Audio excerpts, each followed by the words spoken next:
Of someone falling off of a bridge by way of a body cast. My man J.A. been doing the hanging off of buildings and shit like that. I think I broke my foot, my arm.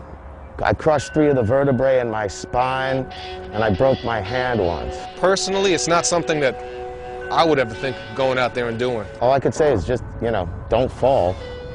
And it's a good spot. It's definitely the next level of wanting to get your name up. And that's not the level that I'm on.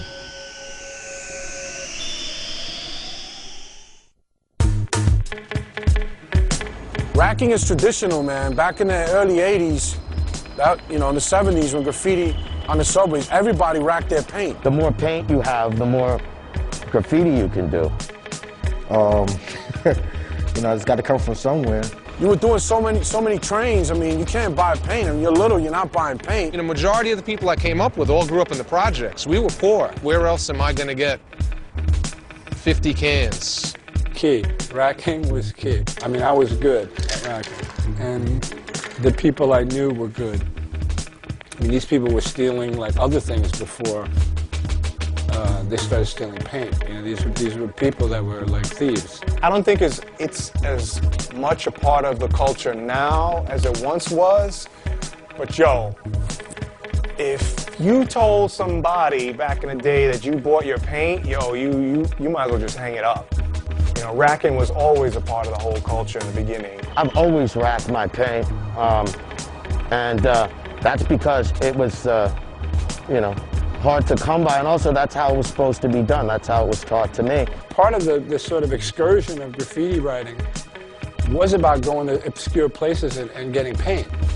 And in the process, you'd be doing your business like to and fro. 100 cans or more, you're doing it. These cats will go, and in one day you get hundreds and hundreds of cans, so much that the car would be like sunk to the floor scraping. There was times we used to do shopping carts. We used to go to Pergamon and Rickles and fill up a shopping cart full of paint and just walk out the garden section. I got my one good crazy racky story. Security guard was there, sort of waiting, and I thought, like, the thing is, I just have to do it cool. I just have to pick up the bag and just walk out.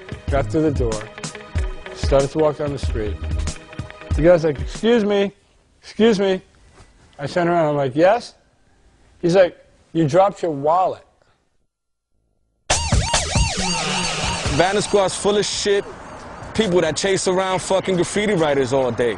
Come on, man, there's real crimes in this city.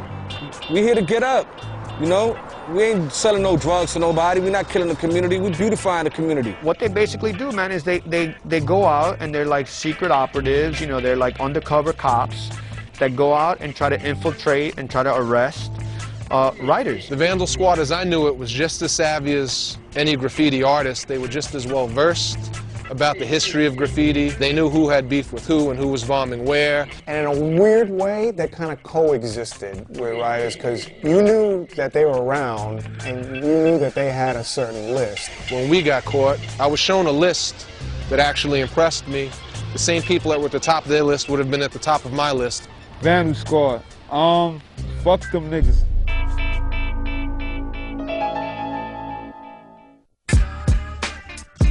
In my opinion, the subways was where it was at. Memories, man. The subways, man. You're talking 70, 79. Riding the subways and watching whole cars ride by. You could sit down on at your home stop and soak up this moving art show. So fun, man. I mean, I miss it. I wish it can come back. Whole city used to me and being up on all the train lines and being like king of them. And I took King of the Fours and I had every car inside, out, panels, throw-ups. Went out to the 2s and 5s, the 1s. No matter where you go throughout the city, you're gonna see this guy up. Not like a tag or 2 tags, but being up a lot. And not just jump out your car, catch a couple of tags and be out. That's cheating. It's funny how this New York City subway movement did kind of just die. It was a slow death, one car at a time. Clean train movement jumped off in '85. The 4 line was the first line to have the clean trains. And from there on, all the old trains started to be destroyed and dumped in the ocean. Whenever a train was painted, they would immediately take it out of service. So we had to bomb 10 times harder to see our stuff run in service. We had a dream, and it was like attach life support to this thing that we loved so much, and to keep it going. And there was a lot of energy and excitement about painting the last train. It became a personal war between us and the Transit Authority, between us and the Vandal Squad, to try to keep it alive, to try to keep it going. Like throwing rocks at a man with a machine gun. You're not gonna win that battle. Not after 9/11. I think that those actions are easily misconstrued.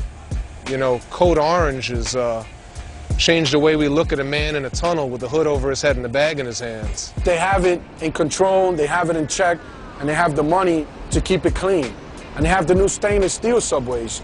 I mean, you do a train, it gets buffed. I mean, the same day it gets clean. It really doesn't pay to paint trains anymore. You're only painting for the feeling and for the photo. Graffiti is relevant. Just because you don't see the graph on trains, so you don't want to hit it, it's there to be hit, homie. No matter if it's gonna get buffed or not, just for the love of the sport. I mean, they won the war, it's all good on the subways, but we won the war in general and long term because now graffiti's worldwide. And that's something you can't stop, and it's art now. Ride the track till the third rail short circuit. Most of graffiti I see around the world at some point was directly influenced by something that they saw that came out of New York. It's global now, put it like that. It's worldwide. It's out in Africa and Russia. I mean, that's amazing. You got graffiti that far. I don't know. I think I'm still tripping on the fact that, like, you know, Sprite and McDonald's sell graffiti in a way. Productions, trains, walls, cars, highways, canvases, shows, sneakers, video games, everything. It's not a ghetto anymore. It's not restricted to that. You know, now it's just not about necessarily a locality or sort of like a lifestyle or, you know, economics. It's just more about attitude. If it gets in the gallery, cool, beautiful, give me my cheddar, keep it moving. I don't want anything to do with you. I don't want to meet you. I don't want to talk to you. I don't give a fuck about rich, yuppie people criticizing my shit. Fuck it as an attitude has become probably more important than putting up style. If it moves you emotionally, then it's totally relevant. If you're doing it because it's cool and you want to be some sort of half-baked rebel or some bullshit like that, then it's only as relevant as that can become for you. We're setting the new troops. They're young, they're equipped with new ammo, and they're doing damage and they're getting up, and I love it. We've figured out how to make ink in our own mops, in our own train keys, and figured out how to get in and out of trains undetected. And I'm sure surveillance is gonna definitely put a damper on things for lots of people. The graffiti community will find their way around us. Gonna always be here. Says caveman wrote on the walls, man. Can't stop it.